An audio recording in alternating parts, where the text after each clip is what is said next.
అందరికీ నమస్కారం. తెలుగు స్టోరీస్ లైబ్రరీకి మీ అందరికీ స్వాగతం. ఇప్పుడు మనం వినబోయే ఒక పెద్ద కథ విరించి గారు రచించినటువంటి అమూల్య సంపద. మరి కథలోకి వెళ్దామా?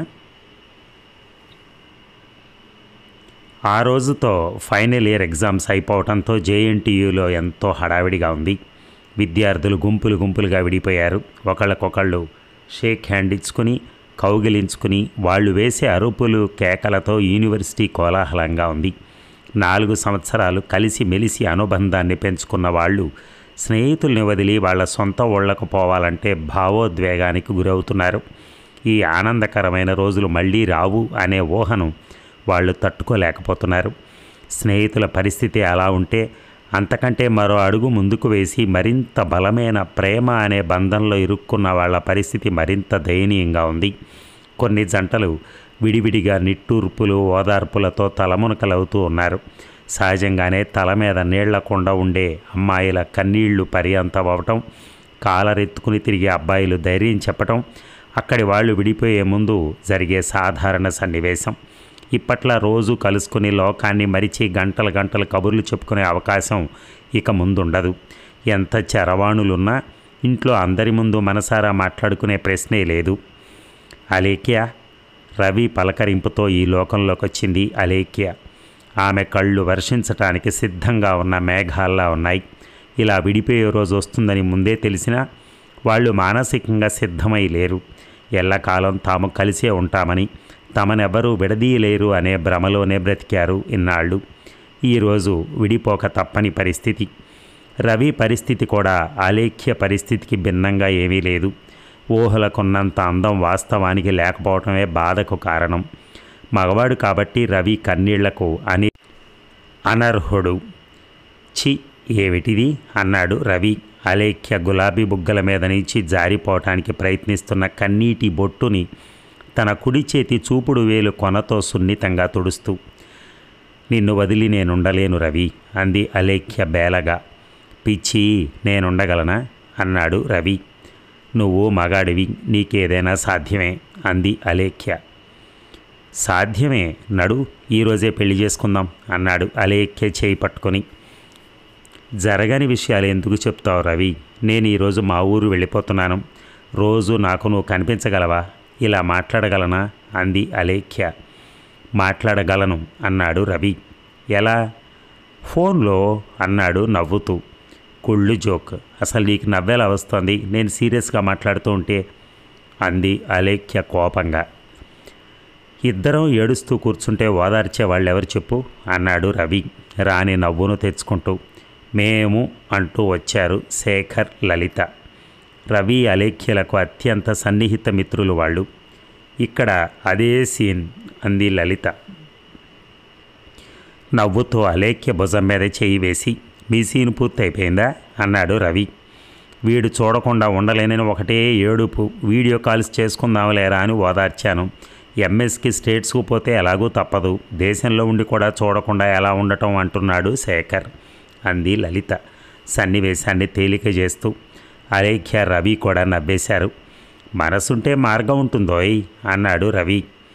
ఏమిటి మార్గం అంది అలేఖ్య కుతూహలంగా. పెళ్ళాట్టమే అన్నాడు రవి. ఏదో సామెత చెప్పినట్టుంది. డిగ్రీ ఇంకా చేతికి రాలేదు, ఉద్యోగం లేదు, పెళ్ళి ఎలా పోషిస్తాడో అంది లలిత. రిక్షా లాగి. అవునా అంది అలేఖ్య.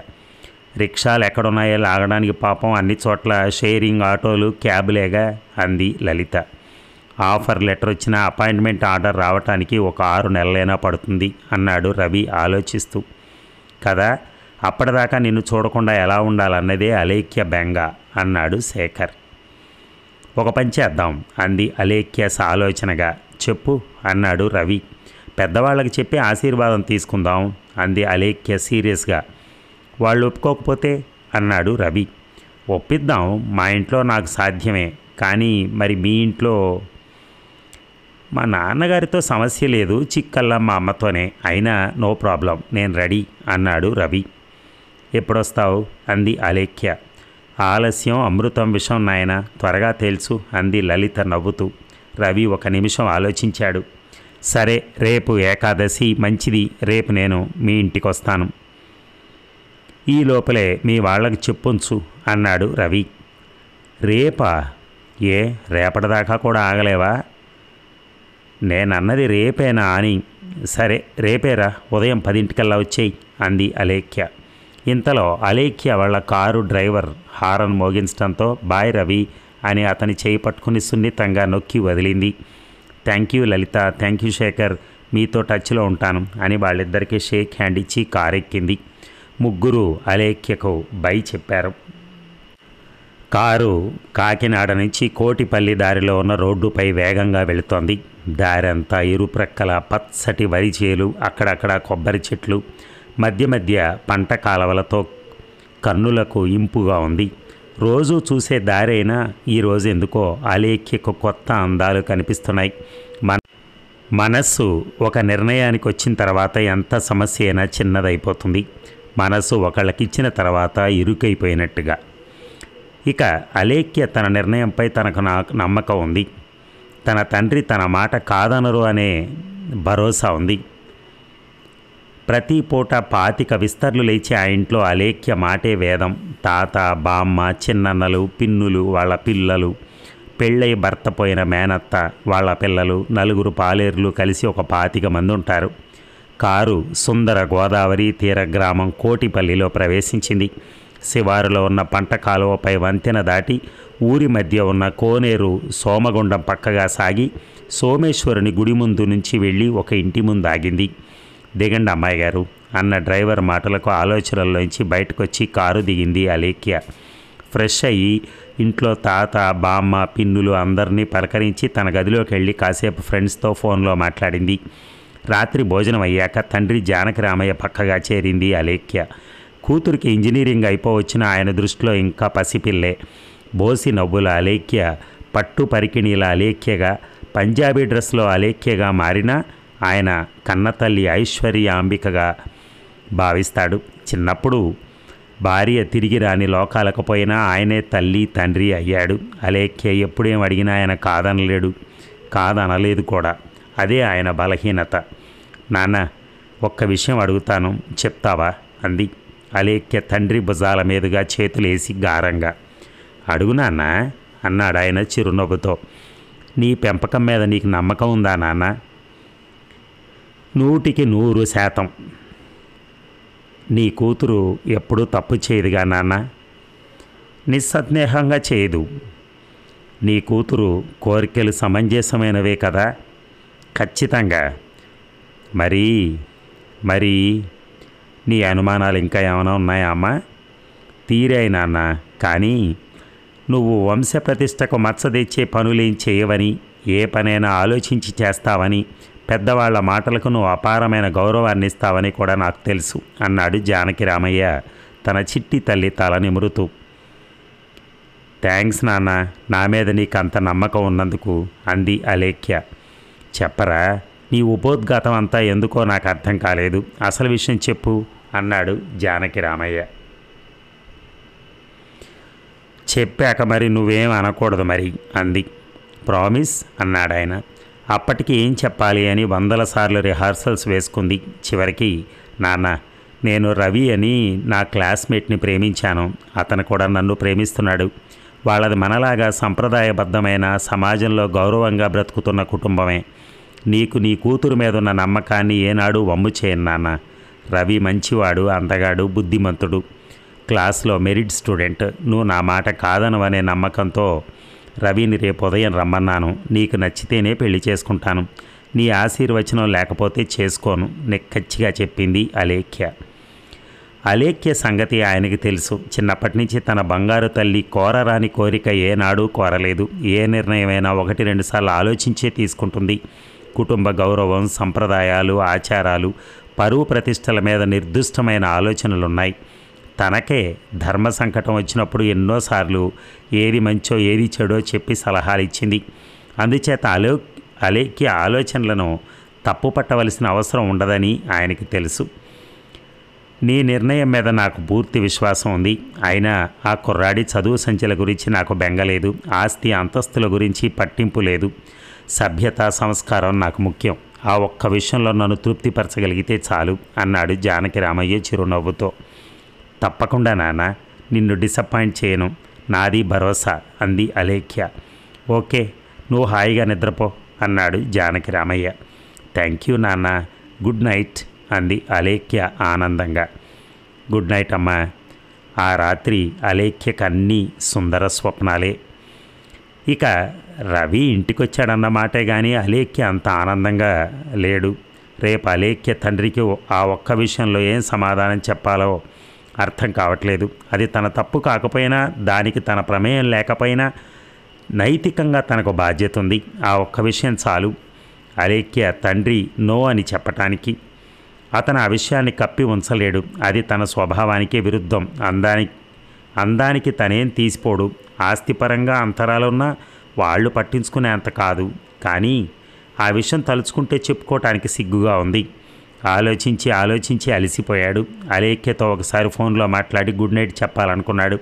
కానీ అంత రాత్రి వేళ అంతమంది ఆ ఇంటి జనాభాలో తనను ఎవరైనా గమనిస్తే తనపై సద్భావం పోతుందని ఆ ప్రయత్నం విరమించాడు. అలేఖ్య గురించి ఆలోచనలు నిద్రను దూరం చేస్తున్నాయి. ఆఖరికి దైవం మీద భారం వేసి నిద్రకు ఉపక్రమించాడు. ఇక తొలికోడి కూయకముందే, తూర్పు తెల్లవారకముందే, తన వాళ్ళెవరూ లేవకముందే అలేఖ్య నిద్ర లేచింది. అసలు నిజానికి రాత్రి నిద్రపోతే కదా మనసులోనే మనువాడింది. పంచరంగుల కలలు కంది. మధుర ఊహలకు జోలపాడింది. ఇంటిల్లిపాదిని నిద్ర లేపింది. తలంటు స్నానం చేసి తనకిష్టమైన పాలపిట్ట రంగు పట్టు పరికిణి, బుట్ట చేతుల జాకెట్టు ఓణి వేసుకుని జడగంటలు పెట్టుకుని అచ్చు బాబు బొమ్మలా తయారైంది. ఇంట్లో అందరితో హుషారుగా కబుర్లు చెప్తూ ఇల్లంతా కలివిడిగా తిరుగుతూ మధ్య మధ్యలో వీధి గుమ్మంలోకి వచ్చి పదే పదే ఎదురు చూస్తోంది.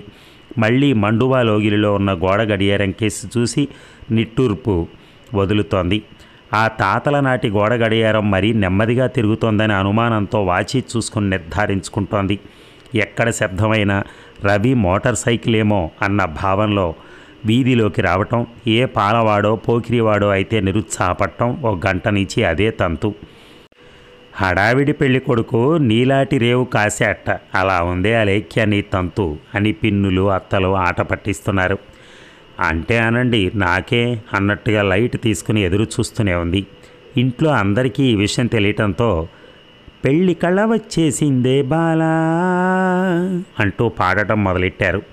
అలేఖ్య సెలక్షన్ ఎలా ఉంటుందో చూడాలని అందరూ ఆతృతగా ఎదురు చూస్తున్నారు. గడియారం ముళ్ళులు భారంగా కదులుతున్నాయి. 8, 9, 9, 5, 10, 15, 9:55 ఇలా 10 గంటలు కొట్టింది గోడ గడియారం. మోటార్ సైకిల్ చప్పుడుతో అందరూ వీధి గుమ్మం కేసి చూశారు. రవి సరిగ్గా 10 గంటలకి అలేఖ్య ఇంటి గేటు ముందు బైక్ దిగాడు. రాజప్రాసాదంలో ఉన్న లంకంతా ఇల్లు చూస్తూనే కేవలం 2 బెడ్రూమ్లు, హాలు, కిచెన్తో ఉన్న తన చిన్న ఇల్లు జ్ఞాపకం వచ్చింది. తన తండ్రి జీవితం అంతా కష్టపడి సంపాదించిన దానికి అప్పులు కలిపి కట్టిన ఇల్లది. ఇంద్రభవనం లాంటి ఈ ఇంట్లో పట్టు పరుపుల మీద పవళించే అలేఖ్య లక్క పెడతలాంటి తనింట్లో ఆ గదుల్లో ఒక్కరోజు ఉండగలదా? ప్రేమ పేరుతో తను అన్యాయం చేస్తున్నాడా? ఆ ఆలోచన రాగానే అప్రయత్నంగా రవి ఒక అడుగు వెనక్కి వేశాడు. Hi Ravi, welcome welcome. మేడపై నుంచి అలేఖ్య కేక వినపడడంతో తలెత్తి పైకి చూశాడు. మేడపై నుంచి అలేఖ్య నవ్వుతూ చెయ్యి ఊపుతోంది. ముఖానికి నవ్వు పులుముకొని హాయ్ అంటూ చెయ్యి ఊపి నెమ్మదిగా గేటు తీసుకుని ఇంటి ఆవరణలోకి అడుగుపెట్టాడు రవి. పూర్వం బాటసారులు సేద తీరి విశ్రమిస్తారని పెద్ద పెద్ద అరుగులు కట్టి ప్రహరీ గోడ కట్టేవారు కాదు. ఆ అరుగులే ఆ ఇంటి జనాభా. కాబోయే అల్లుడు కోసం ఎదురు చుట్టానికి వేదికలు అయ్యాయి. ఇంటిల్లిపాది తన కోసం ఎదురు చూస్తూ కనపడటంతో రవి కాళ్ళు తడబడ్డాయి. తన తడబాటు కనిపించకుండా చిరునవ్వుతో చేతులు జోడించి అందరికీ నమస్కారం పెట్టాడు. ఈ లోపులో అలేఖ్య మేడ మీద నుంచి దిగొచ్చి రవికి ఎదురొచ్చింది. రా రవి అంది చిరునవ్వుతో. అలేఖ్యను చూడగానే కాస్త ధైర్యం వచ్చింది. ఆడవాళ్ళందరి మొహాల్లో చిరు దరహాసమే చెప్తోంది రవి అందరికీ నచ్చాడని. ఒక్కొక్కళ్ళు లోపలికి జారుకున్నారు. అలేఖ్య తాతగారు, తండ్రి, 2 బాబాయ్యలు మాత్రం విశాలమైన మండువా లోగిలిలో కూర్చొనున్నారు. రవి అందరికీ చేతులు జోడించి నమస్కారం అండి అన్నాడు వినయంగా. మెడలో రుద్రాక్షమాల, ఎడమ చేతికి వాచి, లైట్ కలర్ కాటన్ దుస్తులు ధరించి నున్నగా గీసుకున్న గెడ్డం, చక్కటి క్రాఫ్ట్తో మొదటి చూపులోనే మంచి అభిప్రాయాన్ని సంపాదించుకున్నాడు రవి. రా బాబు కూర్చో అన్నాడు జానకి రామయ్య. రవి ఒద్దికగా సోఫాలో కూర్చున్నాడు. ఏం తీసుకుంటావు అన్నాడు జానకి రామయ్య. ఏమొద్దు సార్, ఇప్పుడే తీసుకుని వచ్చాను అన్నాడు రవి. అలేఖ్య అని పిలిచాడు ఆమె బాబాయ్ రామ్మోహన్. వస్తున్నా బాబాయ్ అంటూ వచ్చింది. పెద్ద ప్లేట్లో స్వీట్స్ హాట్ ఫ్రూట్స్తో చిరునవ్వు చిందిస్తూ వచ్చింది అలేఖ్య. అన్నీ నెమ్మదిగా టీపాయ్ మీద పెట్టింది. మొహమాట పడకు, తీసుకో బాబు, తిన్నాక మాట్లాడుకుందాం అన్నారు జానకి రామయ్య తండ్రి రమణమూర్తి గారు. రవి లేచి వెళ్ళి ఆయన కాళ్లకు నమస్కారం చేశాడు. ఆయన రవి తల మీద చేయి వేసి దీర్ఘాయుష్మాన్ భవ అని ఆశీర్వదించి భుజం మీద చేయి వేసి లేపారు. రవి మళ్ళీ వచ్చి సోఫాలో కూర్చున్నాడు. వాళ్ళ ఒత్తిడి మీద చిన్న తాపేశ్వరం కాజా ఒకటి తీసుకుని నోట్లో పెట్టుకున్నాడు. ఆ ఆత్రేయపురం పూతరేకు కూడా తీసుకో బాబు, చాలా బాగుంటుంది అన్నాడు జానకి రామయ్య. వద్దు సార్ అని మొహమాట పడుతూనే తిన్నాడు. కాఫీ తీసుకురా లేఖ్య అన్నాడు బాబాయ్ రామ్మోహన్. నాకు కాఫీ టీ అలవాట్లేదండి అన్నాడు రవి. అందరూ ఒకళ్ళ మొహాలు ఒకళ్ళు చూసుకుని తృప్తిగా నవ్వుకున్నారు. పెద్ద గ్లాసుతో చిక్కటి పాలు తెచ్చింది అలేఖ్య. రవి తల వంచుకుని ఆ గ్లాసు అందుకుని నెమ్మదిగా త్రాగాడు. ఇప్పుడు చెప్పు, నీ పేరేమిటన్నావు అన్నాడు తాత నారాయణమూర్తి. రవి అండి. అలేఖ్యతో బీటెక్ చదివావు అవునా అన్నాడు జానకి రామయ్య. అవును సార్. మీ నాన్నగారు? మా నాన్నగారి పేరు సుందర్రావు గారండి. సుందరం మాస్టర్ అంటే మా ఊళ్ళో ఎవరైనా చెప్తారు. మా అమ్మా నాన్నలకి నేను ఒక్కడే సార్. మాకు కాకినాడలో ఒక చిన్న ఫ్లాట్ ఉంది. మొన్న క్యాంపస్ సెలక్షన్లో అలేఖ్యతో పాటు నాకు విప్రోలో సెలక్షన్ వచ్చిందండి. Very good. మీ నాన్నగారికి అన్నదమ్ములు ఎంతమంది? మీ తాతగారు బామ్మగారు వగైరా అన్నాడు జానకి రామయ్య. మా నాన్నగారు వాళ్ళు 4 అన్నదమ్ములు సార్. అందరూ తలో ఊళ్ళో బాగా సెటిల్ అయ్యారు. మా తాతగారు కాలం చేశారండి. బామ్మగారు? రవి నెత్తి మీద పిడుగు పడింది. ఈ ప్రశ్న ఇంత తొందరగా వస్తుందనుకోలేదు. ఏ ప్రశ్న అయితే ఎదుర్కోవాలో ఎలా సమాధానం చెప్పాలా అని రాత్రంతా బుర్ర బద్దలు కొట్టుకున్నాడో ఆ ప్రశ్న రానే వచ్చింది. ఈ విపత్కర పరిస్థితి ముందే ఊహించింది, కానీ సమస్య పరిష్కారం తోచలేదు. సమాధానం చెప్పకుండా నీళ్లు నమిలాడు. బామ్మగారు స్వర్గస్థులయ్యారా? అయ్యో పాపం అన్నాడు నారాయణమూర్తి గారు. లేదండి, ఉన్నారండి అన్నాడు తడబడుతూ. మీ దగ్గరే ఉన్నారన్నమాట? లేదండి అన్నాడు రవి. అందరూ ఒకళ్ళ మొహాలు ఒకళ్ళు చూసుకున్నారు. ఎందుకు తడబడుతున్నావు రవి? బామ్మగారు కులాసాగానే ఉన్నారా అన్నాడు అలేఖ్య రెండో బాబాయ్ చంద్రమోహన్. కులాసాగానే ఉన్నారండి, కానీ మా దగ్గర లేరండి. అంటే పెద్ద కొడుకు మీ నాన్నగారి దగ్గర కాకుండా మీ బాబాయిల దగ్గర ఉంటారన్నమాట? అవునండి, 3 నెలలు. అదేమిటి? మా చిన్నాన్నలు 3 తలో 3 నెలలు చూస్తారండి. మిగతా మా నాన్నగారి వంతు 3 నెలలు వృద్ధుల ఆశ్రమంలో ఉంటారండి అన్నాడు రవి నెమ్మదిగా, గిల్టీగా ఫీల్ అవుతూనే. నారాయణమూర్తి గారి నుదురు ముడతలు పడింది. జానకి రామయ్య ముఖ కవళికలు మారిపోయాయి. ఆ 3 నెలలు మీ నాన్నగారు చూడటానికి ఏమిటి ఇబ్బంది అన్నారు కొంచెం కటువుగా. ఆయన స్వరంలో మార్పును గ్రహించింది రవే. ఏది జరగకూడదనుకున్నాడో అదే జరగబోతోంది. కన్న తల్లిని వృద్ధాప్యంలో ఆశ్రమంలో చేర్పించిన తండ్రికి పుట్టిన కొడుకు తను. కేవలం భార్య మాట విని కన్న తల్లిని ఆదరించని తండ్రి అసమర్థత ఈరోజు తన ప్రేమకు శాపం కాబోతోంది.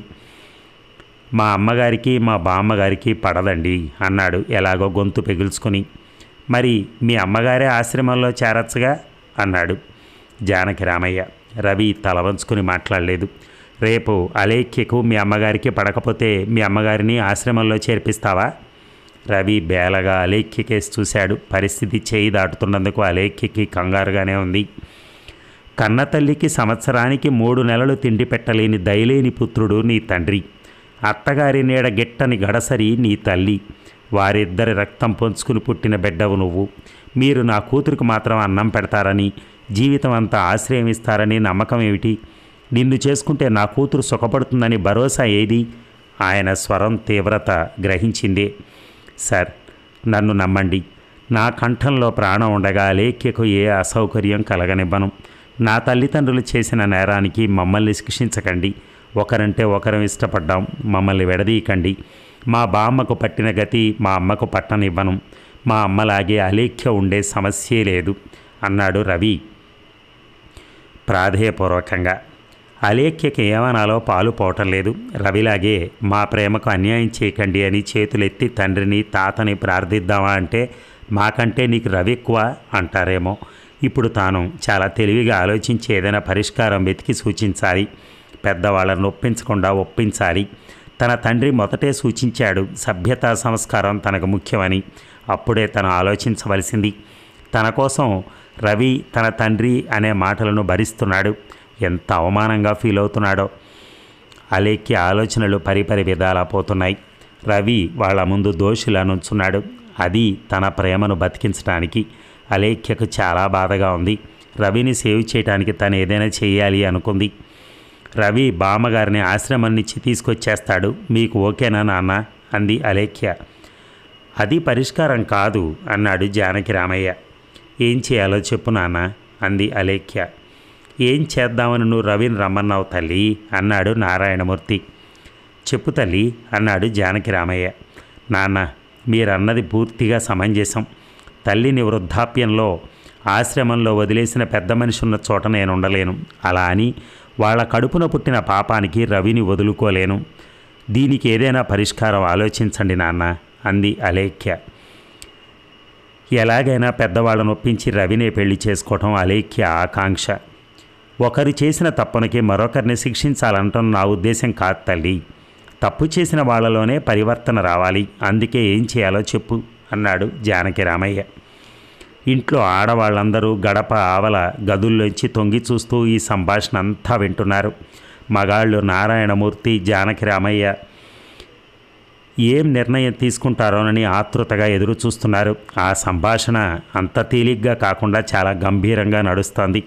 తండ్రి తన మాట కాదనడని, ఎంతో తేలిగ్గా ఒప్పుకుంటాడని భావించిన అలేఖ్యకు జరుగుతున్న సన్నివేశం అనూహ్యంగా ఉంది. రవి లేచి నుంచున్నాడు. మీ అమూల్యమైన సమయాన్ని పాడు చేసినందుకు నన్ను క్షమించండి, నాకు సెలవిప్పించండి అని చేతులు జోడించి నమస్కరించాడు. అతని మొహం అవమాన భారంతో కృంగిపోయింది. రవి ఆవేశపడకు, ఒక నిమిషం కూర్చో, ఓర్పు వహించేవాడే విజయం సాధిస్తాడు అంది అలేఖ్య. నాన్న నాకు ఒక్కటే పరిష్కారం కనిపిస్తోంది అంది అలేఖ్య. అందరూ ఆమె కేసు చూశారు. ఇక అలేఖ్య చెప్పిన పరిష్కారం గురించి అందరూ చర్చించారు. తల్లి కుసంస్కారైన, తండ్రి ఎంత అసమర్థుడైనా రవి మాత్రం ఏ విధంగానూ వంక పెట్టడానికి వీలు లేని సద్గుణ సంపన్నుడనే భావనకు అందరూ వచ్చారు. తమ ఇంట్లో ఎప్పుడూ 2-3 ముసలి వాళ్ళు ఉంటారు. వాళ్ళని వాళ్ళు దైవ స్వరూపులుగాను, వాళ్ళు తమతో ఉండటం తమ అదృష్టంగానూ భావిస్తారు. వాళ్ళకు అత్యంత గౌరవాన్ని ఇస్తూ, వాళ్ళ మాటకు విలువనిస్తూ, వాళ్ళని ఎంతో ఆదరంతో చూడటం తమ కుటుంబ సాంప్రదాయం.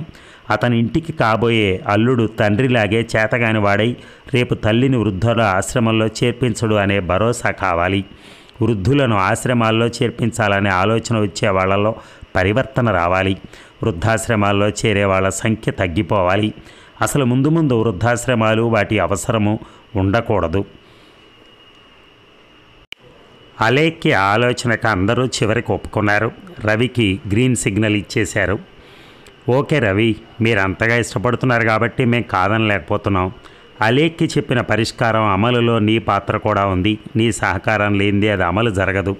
సరే, నువ్వు ఇలా వస్తున్నట్టు మీ నాన్నగారికి అమ్మగారికి తెలుసా అన్నాడు జానకి రామయ్య. లేదు సార్, మొదట మీకు అంగీకారం అయితేనే మా వాళ్ళకి చెప్పాలనుకున్నాను, అందుకే చెప్పలేదు అన్నాడు రవి సిగ్గుపడుతూ. సరే అయితే ఇక్కడికి వచ్చిన విషయం చెప్పకు. ఒక మంచి రోజు చూసి మేమే మీ ఇంటికి వచ్చి మా ఇంటికి పెళ్లి చూపులకు రమ్మని ఆహ్వానిస్తాం. అది వారికి గౌరవంగా ఉంటుంది. థ్యాంక్ యూ, వస్తానండి అన్నాడు రవి లేచి నుంచొని. రవిని సాగనంపడానికి అందరూ లేచి నుంచున్నారు. అందరి మొహాల్లో ఆనందం తాండవం ఆడుతోంది. తాత నారాయణమూర్తికి, జానకి రామయ్యకి, బాబాయిలు చంద్రమోహన్, రామ్మోహన్లకి అందరికీ నమస్కారం పెట్టి బయలుదేరాడు. అందరూ గేటు దాకా వచ్చారు. అందరికీ మరొకసారి వెళ్ళొస్తా అని చెప్పి మోటార్ సైకిల్ స్టార్ట్ చేశాడు. అందరూ చెయ్యి ఊపారు. అలేఖ్య కోసం చుట్టూ చూశాడు. మేడ పైనుంది. రవి అందరితో పాటు అలేఖ్యకు చెయ్యి ఊపి బయలుదేరాడు. రవి అలా వెళ్ళగానే అందరూ అలేఖ్యను చుట్టుముట్టారు. బామ్మ, పిన్నులు, వాళ్ళ పిల్లలు, మేనత్త అందరూ మంచి అందగాన్నే ప్రేమించావే అంటూ ఆట పట్టించడం మొదలుపెట్టారు. బుద్ధిగా అమాయకంగా కనిపిస్తూ ఎంత గ్రంథం నడిపావే అంది మేనత్త వసుమతి. పో అత్త, అంతా నీ ట్రైనింగే కదా అంది అలేఖ్య కూడా నవ్వుతూ. అందరూ ఎవరికి తోచినట్టు వాళ్ళు వేళాకోళాలు ఆడుతున్నారు. మగాళ్ళందరూ వీధి అరుగుల మీద కుర్చీలో కూర్చున్నారు. తాతగారు వాళ్ళ ఊరు సర్పంచ్ వస్తే ఆయనతో మాట్లాడుతున్నారు. అప్పటికే ఎంతసేపటి నుంచి రింగ్ అవుతుందో అలేఖ్య ఫోను. అక్క, నీ ఫోన్ రింగ్ అవుతోంది అని బాబాయ్ కొడుకు తేజ పట్టుకొచ్చి ఇచ్చాడు. రవి కాలింగ్ అని వస్తోంది. అలేఖ్య మొహంలో చిరునవ్వు విరిసింది. బయలుదేరి గంట కూడా కాలేదు, అప్పుడే ఇంటికి వెళ్ళిపోయాడా, లేక మధ్యలో ఆగి ఆనందాన్ని తనతో పంచుకోవాలనుకుంటున్నాడా? ఆ ఫోన్ తీసుకుని గబగబా బెడ్రూమ్లోకి వెళ్ళి తలుపు వేసుకుంది. ఫోన్ ఇంకా రింగ్ అవుతూనే ఉంది. ఫోన్ లిఫ్ట్ చేసేదాకా ఆగడు, పదే పదే చేస్తూనే ఉంటాడు అనుకుంది. సెల్ ఆన్ చేసి చాలా కోపంతో, హాయ్ రవి, ఎందుకు అన్నిసార్లు ఫోన్ చేస్తావు అంది. హలో, అలేఖ్య గారా అన్నాడు అవతలెవరో. హలో రవి అంది అలేఖ్య ఆ కంఠం ఎవరిదో గుర్తుపట్టలేక. నేను పోలీస్ కానిస్టేబుల్ అమ్మా. ఈ ఫోన్ గల ఆయనకి యాక్సిడెంట్ అయిందమ్మా. మోటార్ సైకిల్ని లారీ గుద్దేసింది. ఎవరో 108కు ఫోన్ చేసి కాకినాడ గవర్నమెంట్ హాస్పిటల్లో జాయిన్ చేశారు. అతని సెల్లులో ఆఖరి కాల్ మీదుంటేను మీకు కాల్ చేస్తున్నాం. అయ్యో, ఇప్పుడు ఎలా ఉంది అంది అలేఖ్య. షాక్కు గురైంది. ప్రస్తుతం స్పృహలో లేడమ్మా. వెంటనే బయలుదేరొస్తున్నాం, జాగ్రత్తగా చూడండి ప్లీజ్ అంది అలేఖ్య. ఏడుపు తన్నుకొచ్చేస్తోంది. సెల్ ఆఫ్ చేసింది. నానా అని గట్టిగా అరుస్తూ బయటకొచ్చింది. ఆ కేకలకు అక్కడున్న వాళ్ళంతా ఉలిక్కిపడ్డారు. ఏమైంది అని పిన్నులు, ఏమైందే అని మేనత్త, ఏమైందిరా అని నాన్న ఒక్కసారిగా అంతా పరిగెత్తుకొచ్చారు. నాన్న, రవికి యాక్సిడెంట్ నాన్న. కాకినాడ గవర్నమెంట్ హాస్పిటల్లో ఉన్నట్టు ఎవరో ఫోన్ చేసి చెప్పారు. మాట పూర్తి కాకుండానే బావురు మంది. అందరూ ఒక్కసారిగా నివ్వెరపోయారు. అయ్యో, ఇప్పటిదాకా మన మధ్య ఉండి మాట్లాడిన కుర్రాడు అన్నాడు నారాయణమూర్తి. ఊరుకో నాన్న, ఏం కాదు, పద మనం వెళ్దాం అని వీరన్న కారుతి అని డ్రైవర్ని కేకేశాడు జానకి రామయ్య. వీరన్న పరిగెత్తుకుంటూ వచ్చి కారు పోర్టికోలో పెట్టాడు. అలేఖ్య, జానకి రామయ్య, చిన్నాన్న రామ్మోహన్ కట్టుబట్టలతో బయలుదేరారు. రామ్మోహన్ ముందు సీట్లో తండ్రి కూతుళ్ళు వెనక సీట్లో కూర్చున్నారు. డ్రైవర్ కారు స్టార్ట్ చేశాడు. అలేఖ్యకు కన్నీరు ఆగటం లేదు. తన కోసం, తన ప్రేమ కోసం తల్లిదండ్రులకు కూడా చెప్పకుండా 40 కిలోమీటర్లు మోటార్ సైకిల్పై వచ్చాడు. ఎన్నో అవమానకరమైన మాటలు పడిన తర్వాత తన ప్రేమకు ఆమోదం పొందాడు. ఆ ఆనందంతో బయలుదేరి ఇంటికి వెళ్ళకముందే ప్రమాదానికి గురయ్యాడు. రవి ఇప్పుడు ఎలా ఉన్నాడో ఏమిటో. అనాథల గవర్నమెంట్ హాస్పిటల్లో దిక్కుముక్కు లేకుండా పడున్నాడా? అక్కడ సరైన వైద్యం అందుతుందో లేదో? రవి తల్లిదండ్రులకైనా ఈ విషయం తెలిసిందో లేదో? తెలిస్తే ఈ వయసులో వాళ్ళు తట్టుకోగలరా? భగవంతుడా, రవిని రక్షించు. అలేఖ్య కర్చీఫ్ కన్నీటితో తడిసి ముద్దయిపోయింది. జానకి రామయ్య కూతురికి ధైర్యం చెప్తూ పొదివి పట్టుకున్నాడు. గంట క్రితం హుషారుగా తమతో కబుర్లు చెప్పిన వ్యక్తి తన కూతురుకు భర్త అవుతాడని, తమ ఇంటికి అల్లుడవుతాడని అనుకున్న వ్యక్తి ఇంతలోనే యాక్సిడెంట్కు గురవటం ఏమిటో. నిన్నగాక మొన్న పరిచయమైన అలేఖ్య ఇంత బాధపడుతుంటే కనిపించిన ఆ తల్లిదండ్రులు ఎంత బాధ అనుభవిస్తున్నారో అన్న ఆలోచనలతో జానకి రామయ్య మనస్సు స్థిమితంగా లేదు. అతన్ని రక్షించమని అనేక దేవుళ్లకు మొక్కుకున్నాడు. కారు ఎంతో వేగంగా వెళుతున్న అలేఖ్యకు అసహనంగానే ఉంది. రవి గవర్నమెంట్ హాస్పిటల్లో అనాథలా పడుంటాడనే ఆలోచన ఆమెకు బాధాకరంగా ఉంది. త్వరగా పోనీ వీరన్న అంది అలేఖ్య. వచ్చేసామమ్మా, ఒక్క 10 నిమిషాలు అన్నాడు వీరన్న. 10 నిమిషాలంటే అలేఖ్యకు 10 యుగాల్లా ఉంది. అలేఖ్య కాకినాడలో ఉన్న తన ఫ్రెండ్స్కు ఫోన్ చేసింది. అప్పటికే కొంతమంది హాస్పిటల్కి వచ్చున్నారు. రవి అమ్మ నాన్న కూడా హాస్పిటల్లోనే ఉన్నారని వాళ్ళు చెప్పగానే కాస్త రిలీఫ్గా ఫీల్ అయింది. కారు జగన్నాథపురం బ్రిడ్జి దాటి కాకినాడ సిటీలో ప్రవేశించగానే అలేఖ్యలో ఆందోళన పెరిగింది. హాస్పిటల్ని సమీపిస్తూనే గుండె వేగంగా కొట్టుకోవటం మొదలుపెట్టింది. రవిని ఏ స్థితిలో చూడవలసి వస్తుందో అని భయం వెంటాడుతోంది. రవికి ఏదైనా అయితే తను ప్రాణాలతో ఉండగలదా? కారు హాస్పిటల్లో ప్రవేశించి ఆగగానే అలేఖ్య డోర్ తీసుకుని గబగబా దిగిపోయింది. వెనుకే జానకి రామయ్య, చిన్నాన్న రామ్మోహన్ దిగారు. అలేఖ్య వేగంగా నడుచుకుంటూ రిసెప్షన్కి వెళ్ళింది. రవి పేరు, యాక్సిడెంట్ విషయం చెప్పగానే వాళ్ళు కంప్యూటర్లో చూసి ట్రమాకేర్లో ఉన్నట్టుగా కన్ఫర్మ్ చేశారు. వాళ్ళు చెప్పిన ప్రకారం జానకి రామయ్యను, రామ్మోహన్ని తీసుకుని పరుగు వంటి నడకతో ట్రమాకేర్ వార్డుకు చేరుకుంది. ఈ లోపల జానకి రామయ్య మిత్రుడు డాక్టర్ రమణమూర్తితో ఫోన్లో మాట్లాడాడు. డాక్టర్ రమణమూర్తి గారితో మాట్లాడాను, ఆయన ట్రమాకేర్లోనే ఉన్నట్ట అన్నాడు అలేఖ్యతో జానకి రామయ్య. అక్కడ వార్డు బయట చాలామంది కూర్చుని ఉన్నారు. అందరి మొహాల్లోనూ ఆందోళన. వారి వారి బంధువులు లోపల ఏ పరిస్థితిలో ఉన్నారో అని. కొంచెం ముందుకు వెళ్ళగానే మిత్రుడు శేఖర్ మరో 4 ఫ్రెండ్స్తో కనిపించాడు. వాళ్ళని చూడగానే అలేఖ్యకు కాస్త ధైర్యం వచ్చింది. నీ ఫోన్ రాకముందే మేము వచ్చాం. రవి ఆఖరణ కాల్ చేసిన వాళ్ళందరికీ పోలీసులు తెలియజేశారు. డోంట్ వర్రీ, బ్లడ్ చాలా పోయింది, బ్లడ్ ఎక్కిస్తున్నారు, ఇంకా స్పృహలోకి రాలేదు. లక్కీగా హెల్మెట్ ఉన్న మూలంగా సేవ్ అయ్యాడు అన్నాడు శేఖర్. థ్యాంక్స్ శేఖర్, మంచి వార్త చెప్పావు. విషయం తెలిసినప్పటి నుంచి టెన్షన్తో చచ్చిపోతున్నాను. ఈయన మా నాన్నగారు, బాబాయ్ రామ్మోహన్. నాన్న, ఇతను శేఖర్, మా క్లాస్మేట్ అంటూ అలేఖ్య ఒకళ్ళనొకళ్ళని పరిచయం చేసింది. నమస్కారం సార్ అన్నాడు శేఖర్. సమయానికి మీ అందరూ ఆదుకున్నారు, అది స్నేహం అంటే. రవి అమ్మా నాన్న ఎక్కడా అన్నాడు జానకిరామయ్య. రండి, ఆ ప్రక్కన ఉన్నారు అంటూ శేఖర్ తీసుకెళ్లాడు. ఓ బెంచి మీద సుందరం మాస్టారు, ఆయన భార్య సునంద విచారంగా కూర్చునున్నారు.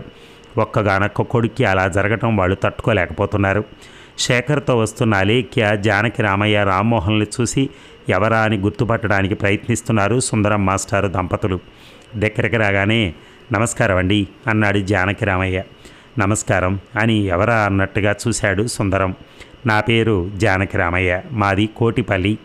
ఈమె నా కూతురు అలేఖ్య, ఇతను నా తమ్ముడు రామ్మోహన్. అలేఖ్య మీ అబ్బాయి రవి క్లాస్మేట్స్. ఇలా యాక్సిడెంట్ అయిందని తెలిసి వచ్చాం అన్నాడు జానకిరామయ్య. ఘోరం జరిగిపోయింది బాబు. పొద్దున్నే లేచి స్నానం చేసి సంధ్య వార్చుకుని కోటిపల్లి సోమేశ్వరుని గుడికి వెళ్ళొస్తానన్న పిల్లాడు ఇలా వస్తాడనుకోలేదు. ఈ వార్త తెలియగానే మా గుండెలు ఆగిపోయాయి. ఈ వయసులో మాకీ కష్టం. ఏం పాపం చేశామో కళ్ళు తుడుచుకుంటూ అన్నాడు సుందరం మాస్టారు. ఆయన మాటలు విని మిగతా వాళ్ళకు కూడా కళ్ళు చెమ్మగిల్లాయి. కంగారు పడకండి, నేనున్నాను, నేను డాక్టర్తో మాట్లాడతాను అన్నాడు జానకిరామయ్య. ఇంతలో డాక్టర్ రమణమూర్తి ట్రమాకేర్లోంచి బయటకు వచ్చాడు. జానకిరామయ్యని చూడగానే, నువ్వు చెప్పిన పేషెంట్ బాగానే ఉన్నాడు, ఇంకా స్పృహలోకి రాలేదు, చూస్తావా అన్నాడు. చూస్తాం అన్నాడు జానకిరామయ్య. ఓ ఇద్దరు రండి, అందరూ వద్దు అన్నాడు డాక్టర్. చెప్పులు బయట వదిలి కాళ్లకు వాళ్ళిచ్చిన కవర్స్ పైన కోటు వేసుకుని లోపలికి వెళ్ళారు. కొంతమందికి సెలైను, కొంతమందికి బ్లడ్ ఎక్కిస్తున్నారు. ఒక వ్యక్తి వెంటిలేటర్ మీద ఉన్నాడు. బీపీ పల్స్ మానిటర్స్ చిన్నగా శబ్దం చేస్తున్నాయి. అలేఖ్య కళ్ళు రవి కోసం వెతుకుతున్నాయి. చివరగా 9వ నెంబర్ బెడ్ మీద అచేతనంగా కళ్ళు మూసుకుని తలకు, కాళ్లకు, చేతులకు బ్యాండేజ్తో పడుకునున్న రవిని చూడగానే అలేఖ్యకు దుఃఖం పొంగుకొచ్చింది. ఇదంతా తన వల్ల జరిగిందనే బాధ కలిచివేస్తోంది. రవి తమ ఇంటికి రాకపోతే ఇంత ఘోరం జరిగేది కాదు. మల్టిపుల్ ఫ్రాక్చర్స్ అయ్యాయి. హెల్మెట్ వలన చాలా మటుకు సేవ్ అయ్యాడు. ఇంకా యాక్సిడెంట్ షాక్ నుంచి తేరుకోలేదు. రికవర్ అవ్వటానికి టైం పడుతుంది అన్నాడు డాక్టర్ రమణమూర్తి. మూర్తి, ప్రమాదం లేదు కదా, కార్పొరేట్ హాస్పిటల్కి ఈ ఊళ్ళో కానీ అవసరమైతే హైదరాబాద్కి కానీ షిఫ్ట్ చేద్దాం, ఎంత ఖర్చైనా పర్వాలేదు, ఏమంటావు అన్నాడు జానకిరామయ్య. ఇక్కడ మంచి డాక్టర్స్ ఉన్నారు, మంచి ఎక్విప్మెంట్ ఉంది, నేనున్నాను, నేను పర్సనల్ కేర్ తీసుకుంటాను, నో ప్రాబ్లం, అవసరమైతే నేనే చెప్తాను అన్నాడు డాక్టర్ మూర్తి. ఒక 5 నిమిషాల తర్వాత డాక్టర్ బయటికి వెళ్దాం అని సైగ చేయటంతో ముగ్గురు బయటకు వచ్చారు. అప్పటికే సాయంత్రం 6 అయింది. చీకట్లు పడుతున్నాయి. సుందరం మాస్టారు, సునంద, శేఖర్, అతని మిత్రులు బయట ఆతృతగా ఎదురు చూస్తున్నారు. అందరూ కలిసి మాట్లాడుకునే లోపలే ట్రమాకేర్లో ఇచ్చి సిస్టర్, డాక్టర్ డాక్టర్ అంటూ పరిగెత్తుకొచ్చింది. అందరూ సిస్టర్ కేసి ఏం చెప్తుందో అని ఆతృతగా చూస్తున్నారు. డాక్టర్, 9వ నెంబర్ బెడ్ మీద ఉన్న పేషెంట్ స్పృహలోకి వచ్చాడండి అంది సిస్టర్. మీరు ఇక్కడే ఉండండి, తర్వాత పిలుస్తాను అని డాక్టర్ మూర్తి వార్డులోకి వెళ్ళాడు. అందరి మొహాల్లో కాస్త రిలీఫ్ కనపడింది. రవి త్వరగా కోలుకోవాలని అందరూ దేవుణ్ణి ప్రార్థిస్తున్నారు. అలేఖ్య అయితే మొక్కని మొక్కు లేదు, మొక్కని దేవుడు లేడు. మాస్టారు, రవికి స్పృహ వచ్చింది, మేము అందరం ఉన్నాం, భగవంతుని దయ ఉంది, మీరు ధైర్యంగా ఉండండి అన్నాడు జానకిరామయ్య. సుందరం మాస్టారు కనపడని దేవునికి 2 చేతులు ఎత్తి నమస్కారం పెట్టాడు. ఆ కోటిపల్లి సోమేశ్వరుడే కాపాడాలి అన్నాడు కళ్ళు తుడుచుకుంటూ. సునంద కళ్ళు కూడా ఏడ్చి ఎర్రబడ్డాయి. అలేఖ్య, సుందరం గారు, వారి భార్య ప్రొద్దున్నుంచి ఏం తిన్నారో లేదో బయటికి తీసుకెళ్ళి ఏదైనా తినిపించు అన్నాడు జానకిరామయ్య. వద్దు బాబు, ఆకలి లేదు, బిడ్డ అలా ఉంటే ఏది తినబుద్ధి కాదు అంది సునంద. రవికి ఏం పర్వాలేదు, ఏదో ఒకటి తినండి, లేకపోతే నీరసం వస్తుంది, మీరు సిక్ అయిపోతారు అన్నాడు రామ్మోహన్. అలేఖ్యకు రవి ఉన్న వార్డు వదిలి వెళ్ళాలని లేదు. అలా అని ఆ ముసలి వాళ్లను నిరాహారంగా ఉంచను లేదు. రండి అంకుల్, పక్కనే క్యాంటీన్లో ఇడ్లీ తిందురు కానీ, కాస్త ఓపిక వస్తుంది అంది అలేఖ్య వాళ్ళ దగ్గరికి వెళ్ళి. వద్దమ్మా తినలేం అన్నాడు సుందరం మాస్టారు. పోనీ కాఫీ తెస్తాను అన్నాడు రామ్మోహన్. వద్దు బాబు మీరెందుకు మళ్ళీ. భలేవారే మీరు ఇక్కడే కూర్చోండి కాఫీ తెస్తాను అని రామ్మోహన్ బయటికి నడిచాడు. 10 నిమిషాల్లో వెళ్ళి టిఫిన్లు కాఫీలు తెప్పించాడు. ఇంతలో డాక్టర్ మూర్తి వార్డులోంచి బయటకు వచ్చాడు. అందరూ ఆయనకి ఏం చెప్తారా అని ఎదురు చూస్తున్నారు. He is better, condition is good. కళ్ళు తెరిచి చూస్తున్నాడు. బాగా బ్లడ్ పోయింది, బ్లడ్ ఎక్కిస్తున్నాం. నీరసంగా ఉన్నాడు. గాయాలు తగ్గడానికి టైం పడుతుంది. హీఈస్ అవుట్ ఆఫ్ డేంజర్ అన్నాడు డాక్టర్ మూర్తి. థ్యాంక్స్ మూర్తి అన్నాడు జానకి రామయ్య. ఎవరైనా వెళ్ళాలంటే ఒకరిద్దరు వెళ్ళి చూసిరండి, పేషెంట్ని డిస్టర్బ్ చేయకండి. అందరూ వెళితే పేషెంట్స్కి ఇన్ఫెక్షన్స్ వస్తాయి. అలేఖ్య సునంద లోపలికి వెళ్ళటానికి సిద్ధమయ్యారు. మీరు 2 నిమిషాల్లో బయటకు వచ్చేయాలి డాక్టర్ మూర్తి హెచ్చరిస్తున్నట్టుగా చెప్పాడు. కన్న కొడుకు కోసం సునంద, కట్టుకోబోయేవాడి కోసం అలేఖ్య ఇద్దరు గుండెల నిండా బాధతో, నీరు నిండిన కళ్ళతో, బరువెక్కిన ఆలోచనలతో వార్డులో అడుగుపెట్టారు. రవి కళ్ళు మూసుకుని పడుకునున్నాడు. ఒక చేతికి బ్లడ్ బాటిల్, మరో చేతికి బీపీ పల్స్ మానిటర్ కనెక్ట్ అయ్యి అలాగే ఉన్నాయి. నాన్న రవి అంది సునంద. రవి నెమ్మదిగా అతి భారంగా కళ్ళు తెరిచాడు. మళ్ళీ కళ్ళు మూశాడు. రవి అంది నెమ్మదిగా అలేఖ్య. రవి మళ్ళీ నెమ్మదిగా కళ్ళు తెరిచాడు. ఎదురుగా సునంద, అలేఖ్య వాళ్ళని గుర్తుపట్టినట్టుగా అతని కళ్ళు చెప్తున్నాయి. ఏం భయం లేదు Ravi, you will be all right. Alekhya దగ్గరగా వంగి రవికి ధైర్యం చెప్పింది. రవి కళ్ళు ఆనందంతో మెరిశాయి. ఏదో మాట్లాడాలి అనుకున్నాడు కానీ మాట్లాడలేకపోయాడు. ప్లీజ్ ఆయన్ని డిస్టర్బ్ చేయకండి డ్యూటీ డాక్టర్ చెప్పడంతో ఒక 5 నిమిషాల తర్వాత వేడలేక బయటకు వచ్చేశారు. అందమైన ఐశ్వర్యవంతురాలైన అలేఖ్య తన తండ్రి బాబాయిలతో సహా వచ్చి తన కొడుకు క్షేమం కోసం ఎందుకు ఆరాటపడుతుందో సునందకు అర్థం కాలేదు. అలేఖ్య తన కొడుకును ప్రేమిస్తోందా? వాళ్ళిద్దరి మధ్య ఏమైనా నడుస్తోందా? సునంద ఆలోచనలు పరిపరి విధాలా పోతున్నాయి. మెడికో లీగల్ కేసు కదా, ఒకసారి నేను పోలీస్ స్టేషన్కి పోయి వస్తాను. యాక్సిడెంట్ చేసిన వాడు ఉన్నాడో తప్పించుకు పారిపోయాడో తెలుసుకొస్తాను అన్నాడు జానకి రామయ్య. నేను వస్తాను అన్నాడు రామ్మోహన్.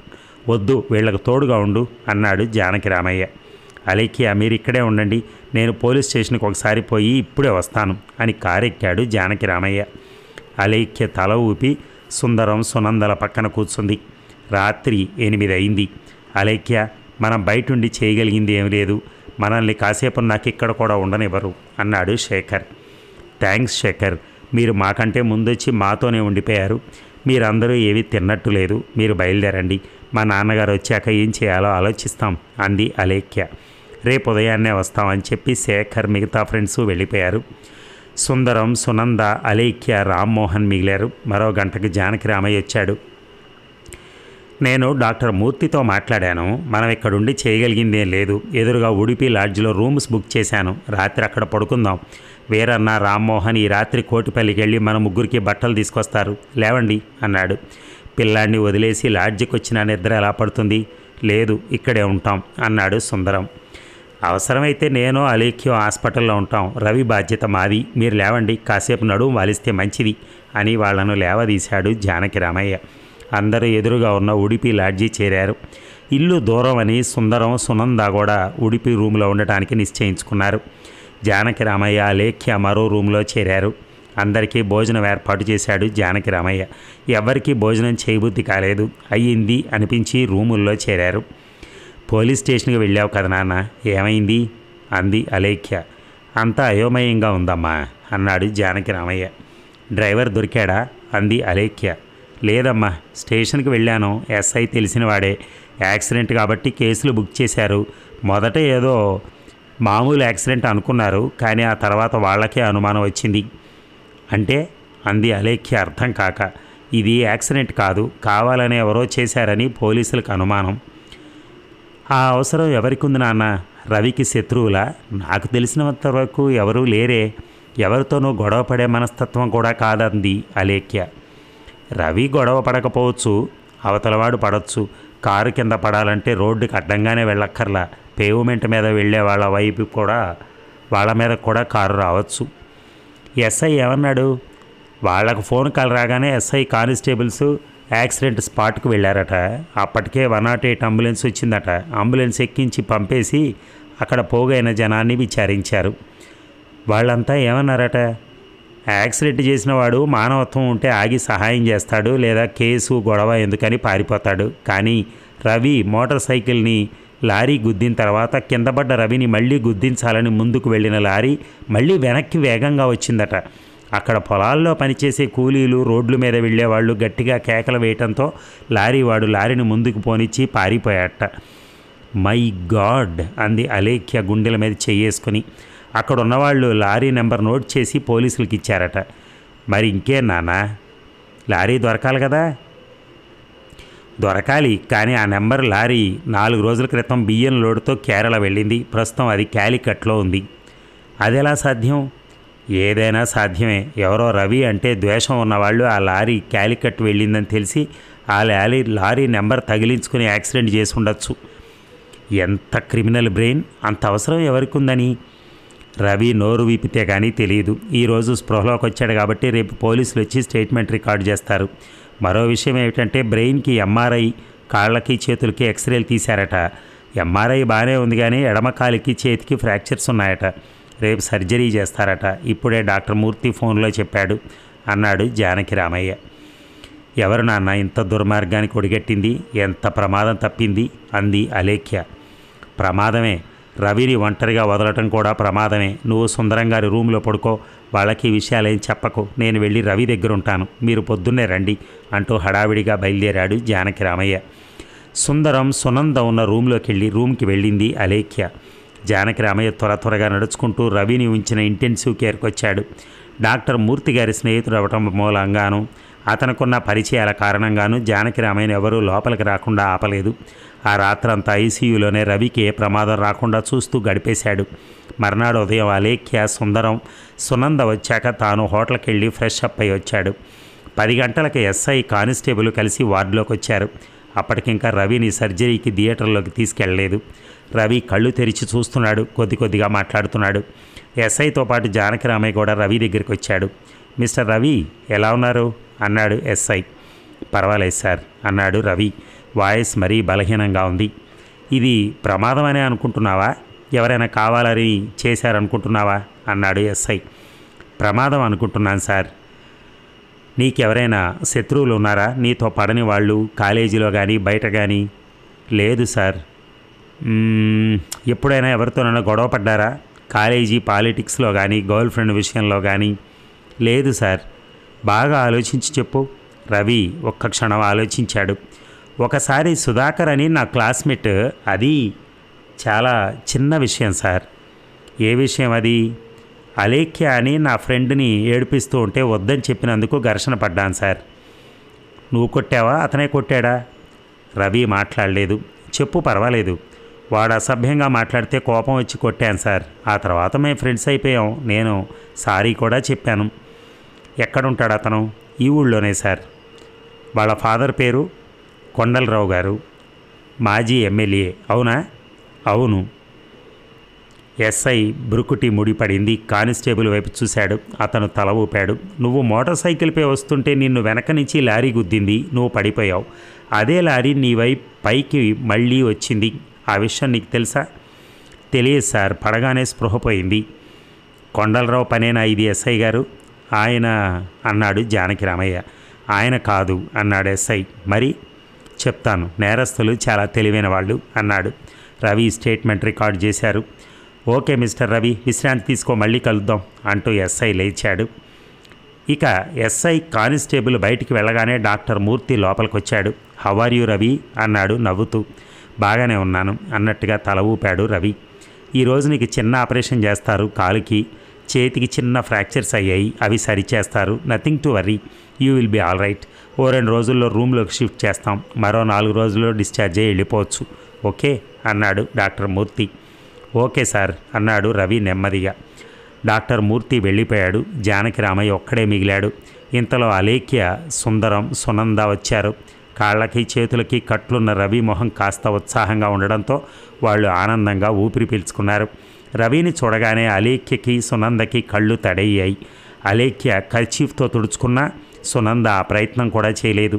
సుందరం కాస్త నిబ్బరంగా ఉన్నాడు.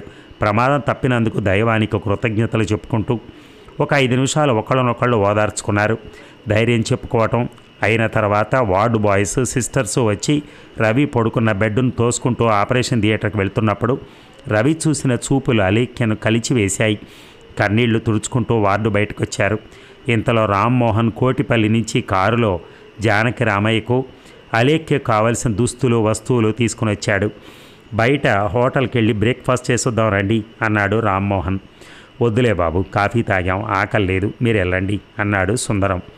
అలా అంటే ఎలా, ఏదో కాస్త ఎంగిలి పడాలి.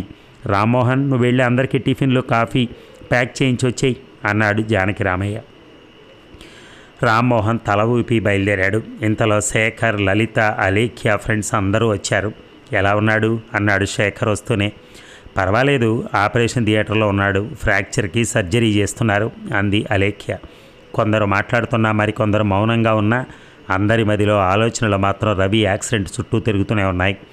పోలీసులు వచ్చి ఇంత క్రితమే వెళ్ళారు అంది అలేఖ్య. రొటీన్ యాక్సిడెంట్ కదా అన్నాడు శేఖర్. ఇది యాక్సిడెంట్ కాదు, ఎవరో కావాలని చేశారని వాళ్ళ అనుమానం అంది అలేఖ్య. నిజమా అంది లలిత ఆశ్చర్యపోతూ. వాళ్ళ విచారణలో కొన్ని విషయాలు అనుమానాస్పదంగా ఉన్నాయట. ఎవరి మీదైనా అనుమానం ఉందా అని ఆరా తీశారు. ఒకసారి సుధాకర్తో గొడవపడ్డా అదేం పెద్ద విషయం కాదు కదా. పోలీసులు ఏ చిన్న విషయాన్ని వదలరు అన్నాడు శేఖర్. నాకు తెలిసి రవి అజాత శత్రువు, ఎవరినీ శత్రువుగా భావించడు. అతని మీద హత్యా ప్రయత్నం అంటేనే భయమేస్తోంది అంది అలేఖ్య గుండెల మీద చేయి వేసుకుని. భయపడకు, పోలీసులు అన్ని విషయాలు త్వరలోనే తేలుస్తారు. చట్టం నుంచి ఎవరూ తప్పించుకోలేరు.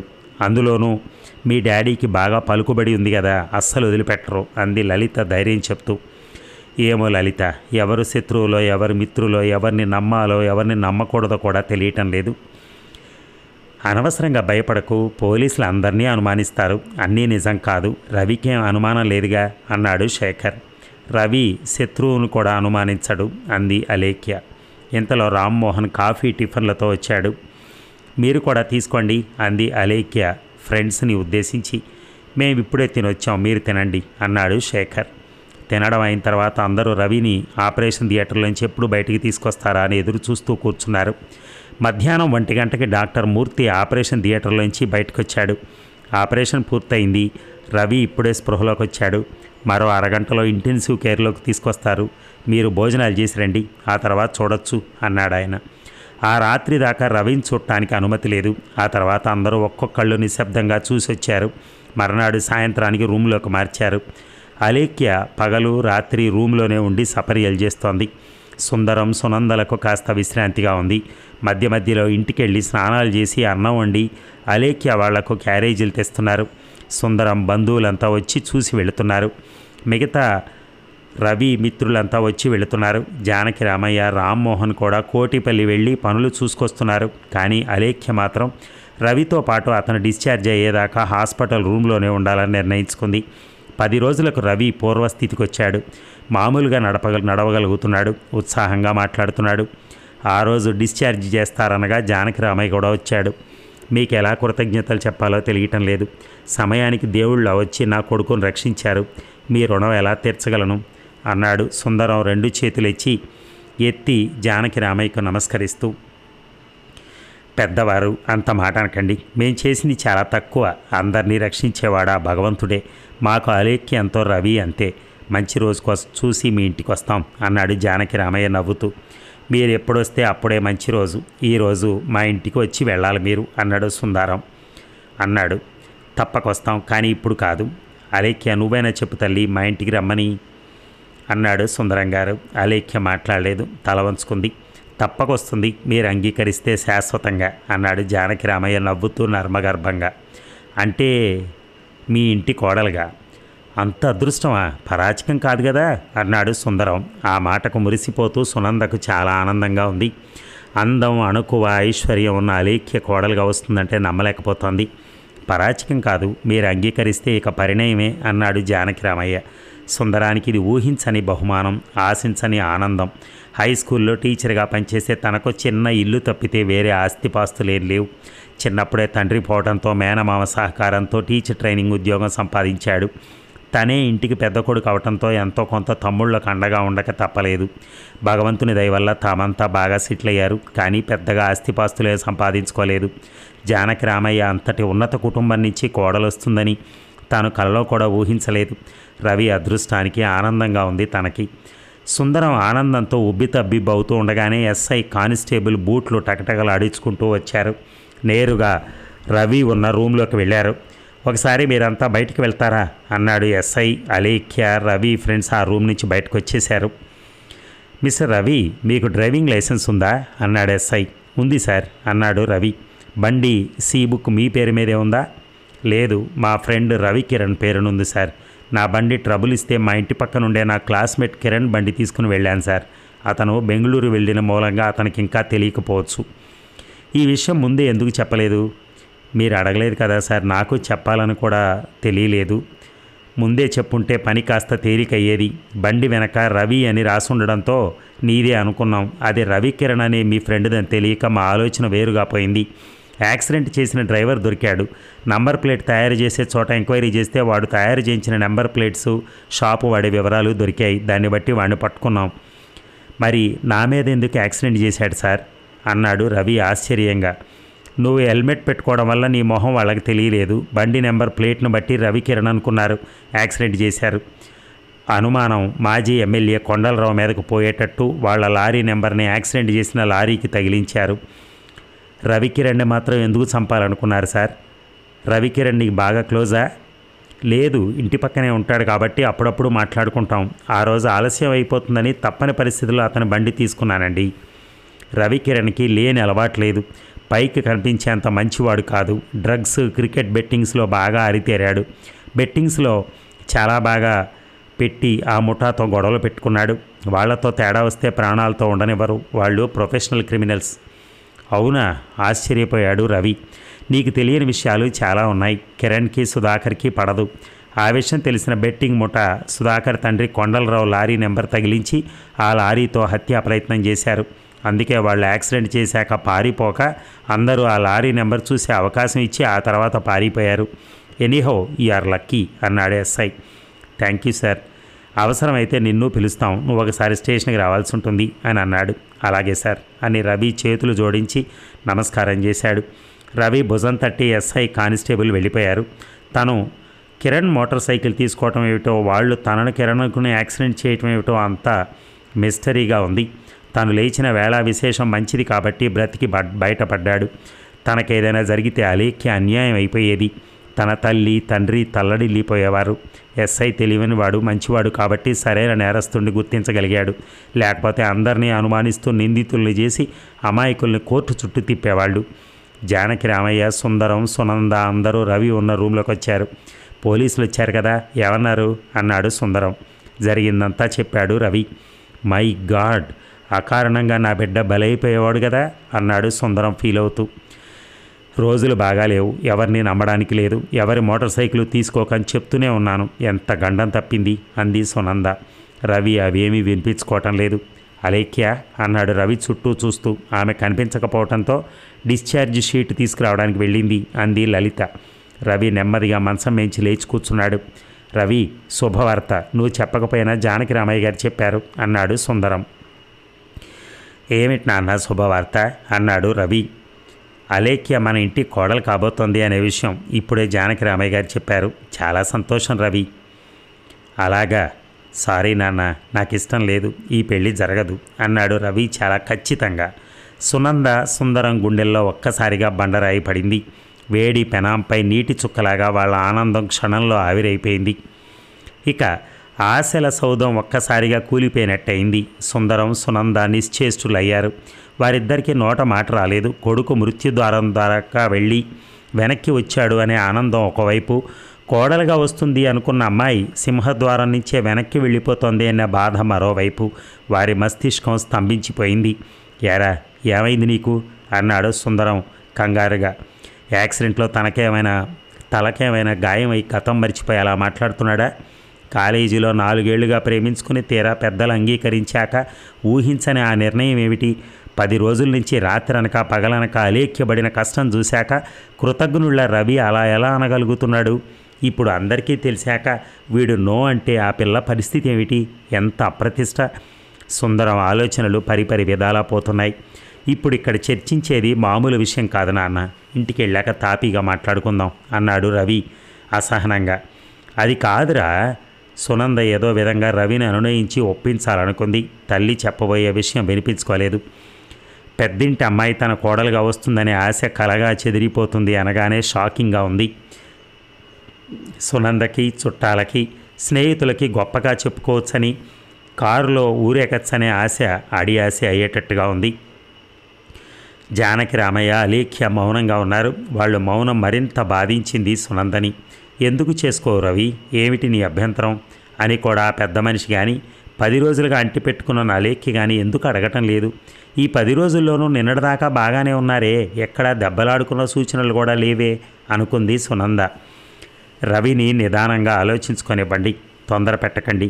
పెద్దవాళ్ళం, మనం అనేకం అనుకుంటాం, ఆచరణ మన చేతిలో లేదుగా అన్నాడు Janaki Ramayya.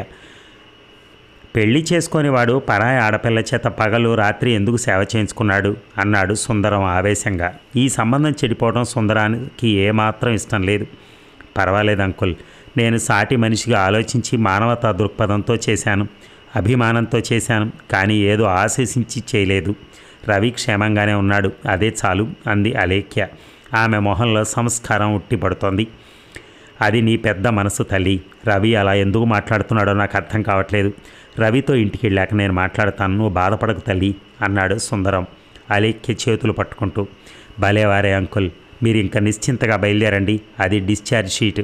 All the best Ravi అంది అలేఖ్య చెయ్యి ఊపుతూ. అప్పటికే రవి బుక్ చేసిన క్యాబ్ రెడీగా ఉంది. మా కారులో డ్రాప్ చేస్తాం కదా, క్యాబ్ ఎందుకు చెప్పావు అన్నాడు జానకి రామయ్య. పర్వాలేదు అంకుల్, చాలా థ్యాంక్స్ అండి, ఇప్పటికే మీకు చాలా శ్రమ ఇచ్చాం, మీ మేలు జన్మలో మర్చిపోలేను అన్నాడు రవి. సామాన్లు తీసుకుని క్యాబ్లో పెట్టారు. రవి కారులో ముందు కూర్చున్నాడు. సుందరం, సునంద వెనక కూర్చున్నారు. జానకి రామయ్య, అలేఖ్య, రామ్మోహన్, శేఖర్, లలిత వచ్చి బాయ్ చెప్పారు. రవి అందరికీ నమస్కారం పెట్టాడు. క్యాబ్ కదిలింది. రవి అలా ఎందుకు అలేఖ్యను చేసుకోనన్నాడో శేఖర్, లలితలకు అర్థం కాలేదు. రవికి ఏమైంది, పిచ్చి పట్టిందా అన్నాడు శేఖర్. నువ్వేంటే రవి అలా అంటుంటే ఏ ఫీలింగ్స్ లేకుండా అలా ఉండిపోయావు అంది లలిత. ఈ 10 రోజులు నా ముఖం చూసి చూసి మొహం మొత్తేసినట్టుంది అంది అలేఖ్య. 10 రోజుల క్రితం చూడకుండా ఉండలేనని గోల చేసి ఇంటికి రప్పించుకున్న దానివి, 10 రోజుల నుంచి రాత్రి పగలు నిద్రాహారాలు మాని సేవలు చేసిన దానివి, అతనికి లేకపోయినా నీకైనా బుద్ధుండద్దా? శేఖర్ని నాతో అలా అనమను, ఇక్కడే అందరి ఎదురుగా కాలర్ పట్టుకుని వాయించేస్తాను అంది లలిత కోపంగా. కడుపులో లేనిది కౌగిలించుకుంటే వస్తుందా, చూద్దాం రవి మనసులో ఏముందో అంది అలేఖ్య. నీకు నీ ప్రేమకో దండం తల్లి, నీ విశాల హృదయానికి జోహార్లమ్మా అంది లలిత. ఇంతలో అలేఖ్య వాళ్ళ డ్రైవర్ వీరన్న కారు తీసుకురావడంతో జానకి రామయ్య అలేఖ్య అని పిలిచాడు.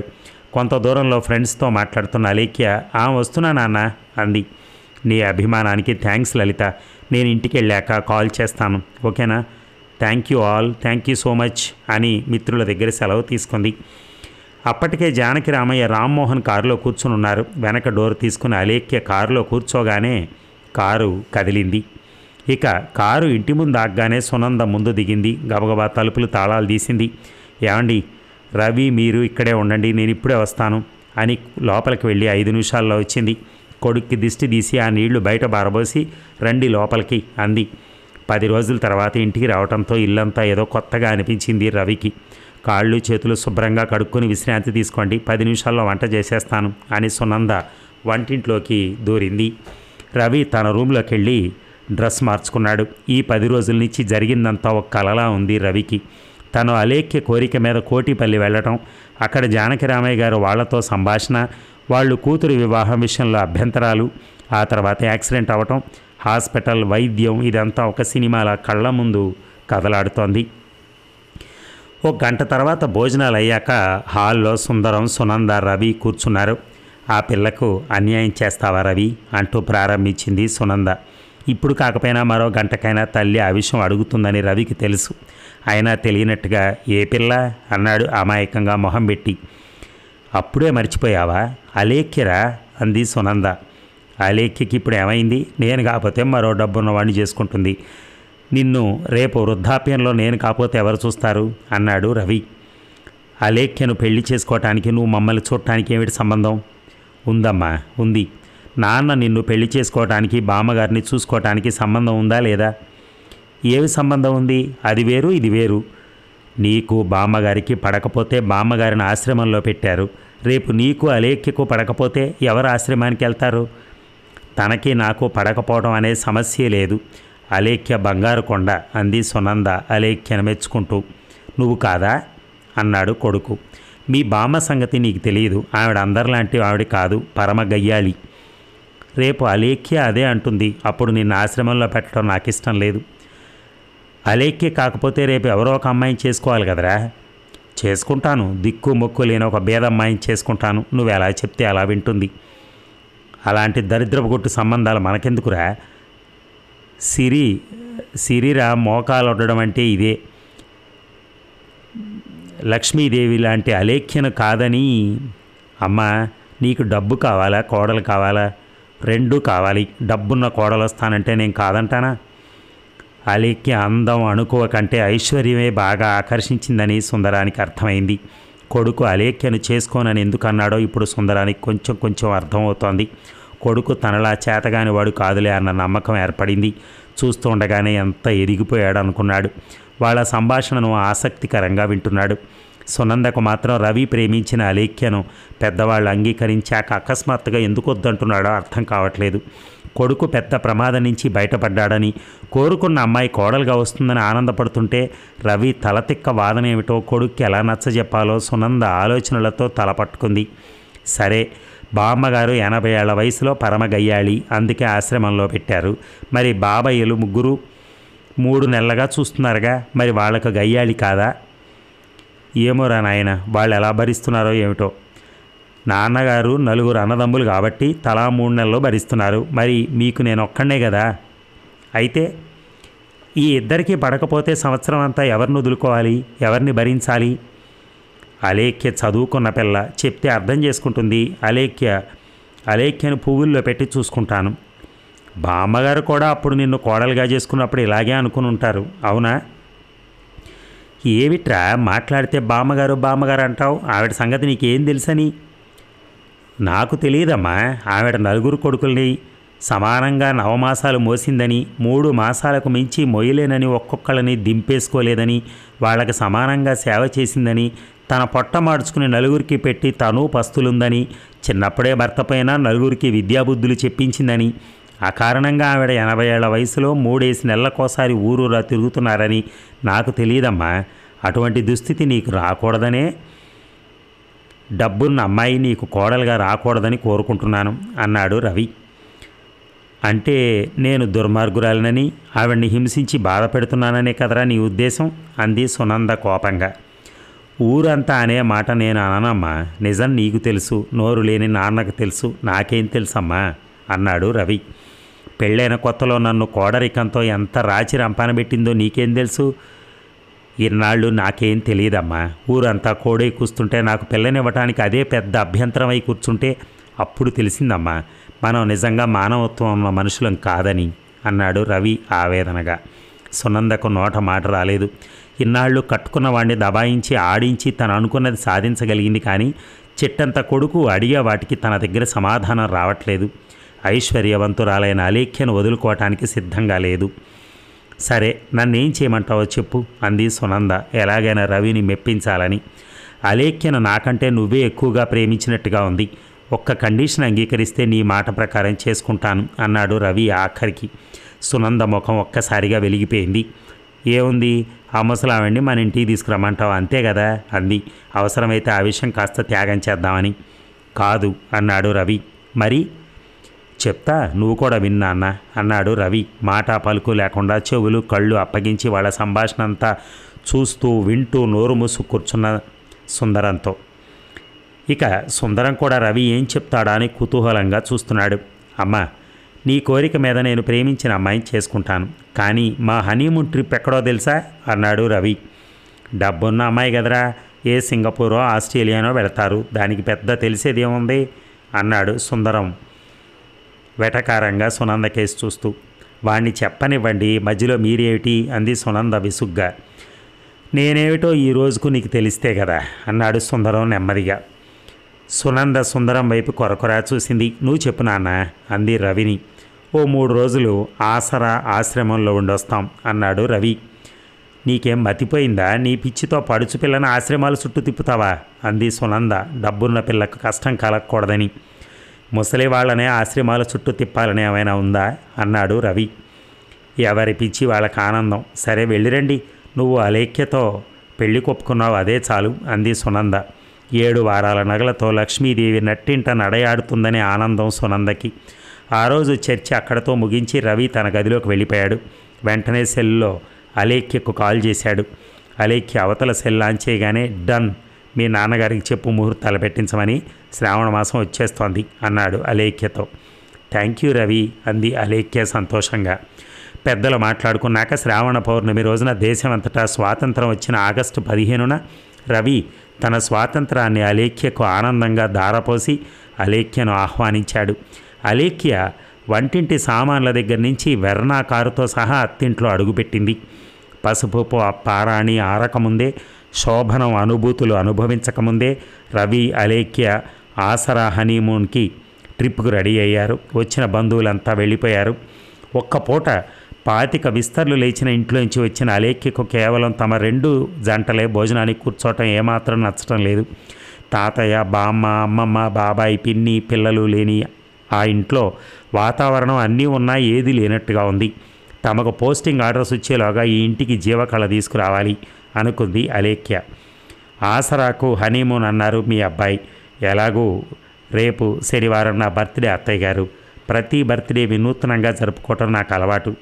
మామూలుగా అందరినీ పిలవటం, కేక్ కట్ చేయటం, స్వీట్స్ పంచడం చేయను. నలుగురు అన్నార్తులను ఆదుకోవటమో, అనాథలకు ఆశ్రయం కల్పించటమో, మానసిక వికలాంగులు అందుల దగ్గర కూర్చుని కబుర్లు చెప్పి మనకు తోచిన సహాయం చేయటం వంటివి చేస్తాను. ఈసారి ఏం చేయాలని ఆలోచిస్తున్నాను అత్తయ్య గారు అంది అలేఖ్య. సునంద మాట్లాడలేదు.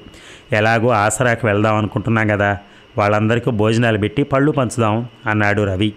Wonderful idea. చూసారా మావయ్య, మీ అబ్బాయి ఎంత సంస్కారవంతులో. ఇటువంటి బిడ్డన కన్నా మీరు అదృష్టవంతులు అంది. నిజమే తల్లి అన్నాడు సుందరం. అన్నాడే కానీ వృద్ధుల ఆశ్రమం పేరు చెప్పగానే గుండెల్లో ఎక్కడో కలుక్కుమంది. మామయ్య, ఈ రోజుల్లో కన్నవాళ్ళు పిల్లలకి భారం అయిపోయారు. ఈరోజు వాళ్ళని నిర్లక్ష్యం చేస్తే రేపు కావాలంటే వస్తారా? వృద్ధులు ఇంట్లో తిరుగుతుంటే వాళ్ళ అనుభవాలతో చెప్పే సలహాలు పాటిస్తుంటే ఎంత హాయి. వాళ్ళ అభిమానం వెలకట్టలేనిది. వృద్ధులు లేని ఇల్లు జీవం లేని శరీరం లాంటిది. మన కోసం ఎన్నో త్యాగాలు చేసి మన కాలిలో ముళ్ళు గుచ్చుకుంటే వాళ్ళ గుండెల్లో గుణపం గుచ్చుకున్నట్టు భావించే తల్లిదండ్రులు లేని లోటు తీర్చలేనిది. అవునా మావయ్య అంది అలేఖ్య తన మాటలకు అత్తామావయ్యల రియాక్షన్ పరిశీలిస్తూ. గొంతులో పచ్చి వెలక్కాయ పడ్డట్టు కక్కలేక మెంగలేక అవునమ్మా అవును అన్నారిద్దరూ కోరస్గా. తండ్రి అసమర్థత, తల్లి గయ్యాళితనం తెలిసిన వాడవటం మూలంగా రవి నిర్లిప్తంగా వింటున్నాడు. ఈ ముసల్ది చస్తే గానీ నాకు మనశ్శాంతి లేదు. ఈవిడ ఇంట్లో ఉంటే పచ్చి మంచినీళ్లు పుట్టను. అడ్డమైన వాళ్లకు వండి పెట్టడానికి నేనేం పని మనిషిని కాను. ఇక్కడ ఎస్టేట్లేం లేవు అని అమ్మ గొడవ చేయటం, నాన్న బతిమాలటం ఎన్నోసార్లు జరిగింది. అమ్మకి ఎదురు చెప్పలేక బామ్మగారిని ఆశ్రమంలో చేర్పించి వచ్చినందుకు నాన్న ఎప్పుడూ గిల్టీగా ఫీల్ అవుతూనే ఉంటాడు. రేపు రవి నేను ఆశ్రమానికి వెళ్తున్నాం. మాతో పాటు మీరు వస్తున్నారు కదా అత్తయ్య అంది అలేఖ్య. సునందకి ఏమాత్రం ఇష్టం లేదు. డబ్బున్న కోడలికి ఎదురు చెప్పే ధైర్యం లేదు. ఉదయాన్నే తలంటు పోసుకుని పూజా కార్యక్రమాలు ముగించి కొత్త బట్టలు కట్టుకుని భర్తకు అత్తమామల పాదాలకు నమస్కరించింది అలేఖ్య. రవి అర్ధరాత్రే హ్యాపీ బర్త్డే చెప్పేశాడు. హ్యాపీ బర్త్డే అమ్మా అన్నాడు సుందరం. థ్యాంక్ యూ మావయ్య అంది అలేఖ్య చిరునవ్వుతో. అన్నీ కారులో సర్దుకుని ఆశ్రమానికి బయలుదేరారు. కారులో రవి డ్రైవింగ్ సీట్లో కూర్చుంటే అలేఖ్య పక్కనే కూర్చుంది. సుందరం, సునంద వెనక సీట్లో కూర్చున్నారు. ఆశ్రమం దగ్గరవుతున్న కొద్దీ సుందరం గుండెలు పిండుతున్నట్టుగా ఉంది. ఆశ్రమం ముందు కారు ఆగ్గానే ఆశ్రమ మేనేజర్ నారాయణరావు కారు దగ్గరికి వచ్చారు. నమస్కారం నారాయణరావు గారు అంది అలేఖ్య. పుట్టినరోజు శుభాకాంక్షలమ్మా అన్నాడు ఆయన. థ్యాంక్స్ అండి అంది అలేఖ్య. అప్పటికే రవి ముందుగా అన్ని ఏర్పాట్లు చేశాడు. పెద్ద బోర్డు మీద శ్రీమతి అలేఖ్య రవికి పుట్టినరోజు శుభాకాంక్షలు అని రాసి ఉంది. మేమిక్కడ ఆఫీస్లో కూర్చుంటాం, మీరిద్దరూ లోపలికి వెళ్ళరండి అంది సునంద. అయ్యో మీరు లేకుంటే ఎలా అత్తయ్య, మీరు నా పక్కన ఎప్పుడూ ఉండాల్సిందే. సాటి మనుషుల బాధలు మనకు తెలియాలంటే అప్పుడప్పుడు ఇలా ఆశ్రమాలకు వస్తూ ఉండాలి. మనలాంటి వాళ్ళు వచ్చి వాళ్ళలో మన అమ్మా నాన్నలు చూసుకుంటూ అభిమానంగా పలకరిస్తే వాళ్ళు కూడా మనలో వాళ్ళ పిల్లల్ని చూసుకుంటూ ఆనందిస్తారు. ఆ వయసులో వాళ్ళకి అంతకంటే ఏం కావాలి చెప్పండి మావయ్య అంది అలేఖ్య. అవునమ్మా అవును అన్నాడు సుందరం. ఆ ఆశ్రమంలో ఒక 50 మంది దాకా వృద్ధులు ఉన్నారు. అలేఖ్య ఒక్కొక్కళ్ళకి నమస్కరించి పళ్ళు స్వీట్స్ ఇస్తూ పోతోంది. వాళ్ళంతా నిండు మనసుతో ఆశీర్వదిస్తున్నారు. అలేఖ్య రవిల వెంట సుందరం నడుస్తున్నాడే గాని గుండె దడగా ఉంది. చూడలేంది చూడవలసి వస్తుందేమో అని.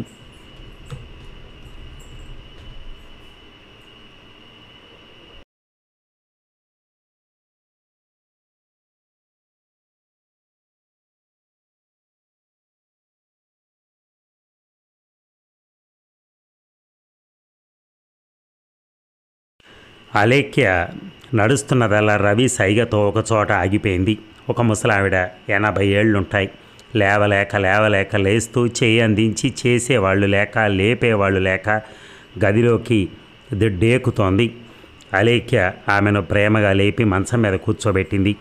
బామ్మగారు నమస్తే, ఈరోజు నా పుట్టినరోజు, నన్ను ఆశీర్వదించండి అని పళ్ళు స్వీట్స్ ఆవిడ చేతుల్లో పెట్టి కాళ్ళకు నమస్కరించింది. ఆమెకు చూపు సరిగా ఆనటం లేదు. ఆమె తడబడుతున్న మాటలతో వణుకుతున్న తన కుడి చేయి అలేఖ్య తల మీద అంచి నీరసంగా దీర్ఘాయుష్మాన్ భవ అంది. అలేఖ్య ఆప్యాయంగా ముసలావిడిని పట్టుకుని బామ్మగారు మీకెవరూ లేరా అంది. అక్కడ వ్యక్తిగత విషయాలు అడగకూడదని అలేఖ్యకు తెలుసు. లేకే 4 రత్నాల్లాంటి బిడ్డలున్నారు అంది ఆమె. మరి మీరిక్కడున్నారే?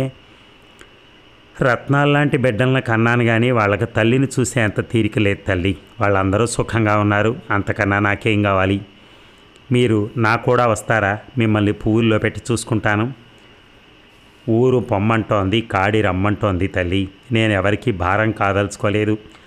ఆ పరమేశ్వరుని పిలుపు కోసం ఎదురు చూస్తున్నాను. అంతదాకా శేష జీవితం ఇక్కడే. సుందరం కళ్ళల్లో నీళ్లు తిరిగాయి.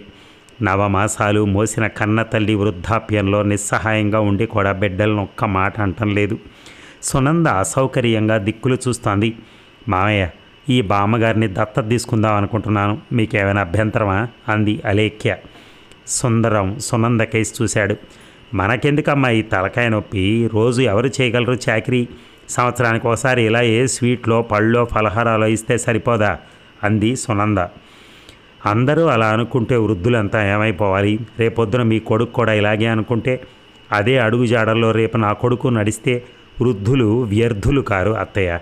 మన వారసత్వ ఆస్తులు, అమూల్య సంపదలు. మన పిల్లలకి ఏది మంచో ఏది చెడో చెప్పే చిన్నయ్య సూరులు. ఈనాడు మన ఇంట్లో ఈ వృద్ధులు లేక పిల్లలకు రామాయణం భారతం చెప్పేవాళ్ళు లేరు. సుమతి దాశరథి శతకాలు చెప్పేవాళ్ళు లేరు. భయం వేస్తే ఆంజనేయ దండకం చదివేవాళ్ళు, ఉరుములు పిడుగులు వస్తే అర్జున ఫల్గుణ అనేవాళ్ళు, ఆప్యాయతల్ని పెంచేవాళ్ళు, అనుభవాల్ని పంచేవాళ్ళు లేరు. దే ఆర్ మిస్సింగ్ ఎలాట్ అంది అలేఖ్య భావోద్వేగాన్ని కంట్రోల్ చేసుకుంటూ. ఆమెను చూసే బాధ్యత నాది. నేను చేస్తాను సేవ. చాకరీగా ఏనాడు భావించను. మా ఇంట్లో తాతయ్య, బామ్మ, మామయ్య 3 వృద్ధులు ఉన్నారు. వాళ్ళని ఏనాడు భారంగా భావించలేదు. వాళ్ళకి సేవ చేయటం మా అదృష్టంగా భావించాం. మా ఇంట్లో మాకు అలవాటే. ఈమెను తీసుకెళ్తే మీరు ఆనందిస్తారని భావిస్తున్నాను మావయ్య అంది అలేఖ్య. సుందరం తల వంచుకుని నిల్చున్నాడు. కళ్ళలో నీళ్లు సుళ్ళు తిరుగుతున్నాయి. తనెంత నికృష్టుడో తన కోడలు తనకు తెలియచేసింది.